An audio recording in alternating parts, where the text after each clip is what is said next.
Aujourd'hui, je vais vous parler du Gigabit Aorus X7. C'est un PC portable pour joueurs avec écran 17,3 pouces et dont la principale particularité, c'est d'être extra fin.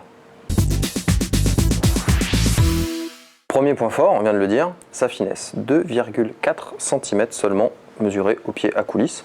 C'est l'une des machines pour joueurs les plus fines du marché. Il y en a bien une autre, la Razer Blade 14, mais elle n'est pas dispo en France, donc on ne vous en parlera pas plus que ça. Second point fort, la puissance de la configuration. À l'intérieur de ce portable, on a un gros processeur, 2 cartes graphiques Nvidia, 16 Go de mémoire, du SSD en RAID et 1 Tera de disque dur. Bref, de quoi jouer, regarder des films, retoucher des photos, monter des vidéos. Alors, on peut tout faire avec ça. Alors, qui dit bien sûr machine pour joueur dit machine pour jouer, donc on s'est assuré que tous les jeux vidéo du moment fonctionnent, c'est le cas. Pas besoin de trop baisser les réglages puisqu'on a un SLI de carte Nvidia.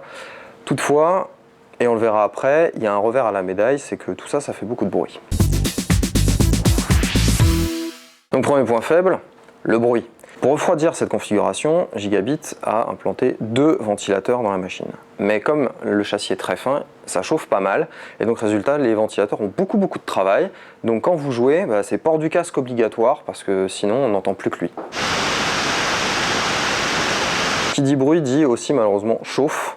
Alors si sur le repose-main ou en dessous de la machine ça chauffe pas beaucoup, par contre juste au-dessus du clavier ça devient brûlant après 3 heures de jeu, faut surtout pas poser ses mains dessus et malheureusement c'est le prix à payer pour une machine fine, c'est que ça fait du bruit et puis ça chauffe. Troisième point faible, c'est l'écran. Alors il est Full HD, super, il est mat, génial.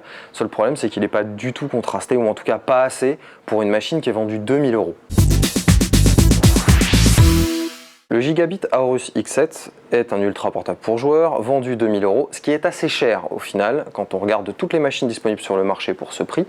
Sa particularité, c'est sa finesse. Alors, on adore la prouesse technique, c'est vrai que c'est super, 2 cartes graphiques dans une machine si fine, on n'avait pas vu ça. Malheureusement, ça fait tellement de bruit, l'écran est si peu contrasté et il chauffe tellement que nous, on vous le recommande pas franchement.